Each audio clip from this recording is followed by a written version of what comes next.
د نورو ولایتونو په څیر د خوست ولایت اوسیدونکو هم د لوړ نرخ او کرایو څخه په تنګ شوي دي. دوی د اسلامي امارت د چارواکو غوښتنه کوي چې د نرخونو په کنټرول کې خپل هڅې جدي کړي ترڅو نور خلک په یاده برخه کې د شته ستونزو وژغورل شي. دوی وایي چې اکثره خلک بیروزګاره شوي چې د اقتصادي ستونزو سره مخ دي. د دوی په خبره بل پلو نرخونه هم ډېر لوړ شوي. دکانداران د عامو خلکو سره بې انصافي کوي. دوی زیاتوي چې ډرایورانو هم کرایې لوړې کړي دي چې عام خلک یې د ستونزو سره مخ کړي.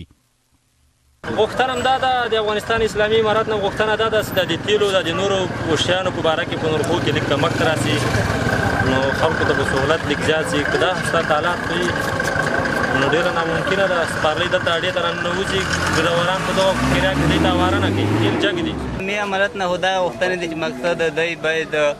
د تیل نرخ چې دی مقصد دغه که کوم هغه نه دی لوړ وي که یو داسې وي چې مقصد د خارج هېوادونه مقصد دغه تیل چې دی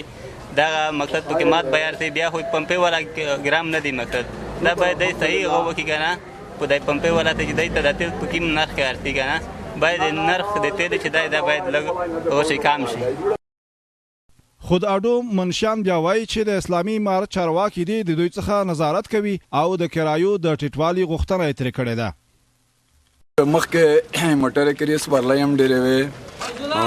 میک تلیفونه وې روغلي موسې زنګ والا ووی وی چې تاسو کریا په خپل سار جگہ کړی دو بیا تلیفونه میک خپل اډې ته روغلو مته استلام وکړو میک په خوا کا دوی په خوا کا ټاکلې کریا مخکې 400 روپۍ کریا بیا هم 450 روپۍ کریا ورسا و ټاکلا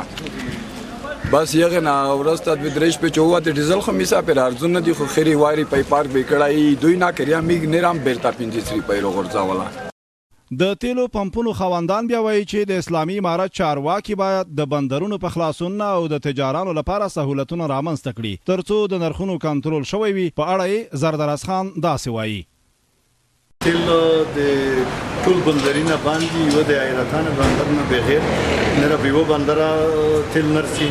او تیل چې رئیس موجودات دي دغه نه پیجګول ځکه چې پرینا یو ټان $50 نه راځي شوی دا په دغه خاطر چې تجار ټول نوستي په بنګینا باندې میګ سرمایه ټول په بنګی ته باندې میګ چې سرمایه رونو خپل پیسې رونو او میګ خریداري پچی وکړي نه په دا مورد میګ د دولت نه د اسلامي امارت نه دا غوښتنه ده چې د مشکل د بنګي د حال کې د تجارونه او نه راځي دا رقم بنګینا باندې تل نه را پیجګول دي او د خپل کړای شي چې په ټول پیرات کې د نن ورځ نرخ وکړي ځکه چې د پرین ورځ نه بل ورځ نه $80 یو ټان نه راځي شوی ده. د یادولو ده چې د تیرې یوې میاشتې راهیسې د افغانستان په ټولو ولایتونو کې د تیلو او نورو اکثره توکو نرخونه لوړ شوي چې خلک یې د اسلامي امارت چارواکو څخه د کنټرول غوښتنه کوي.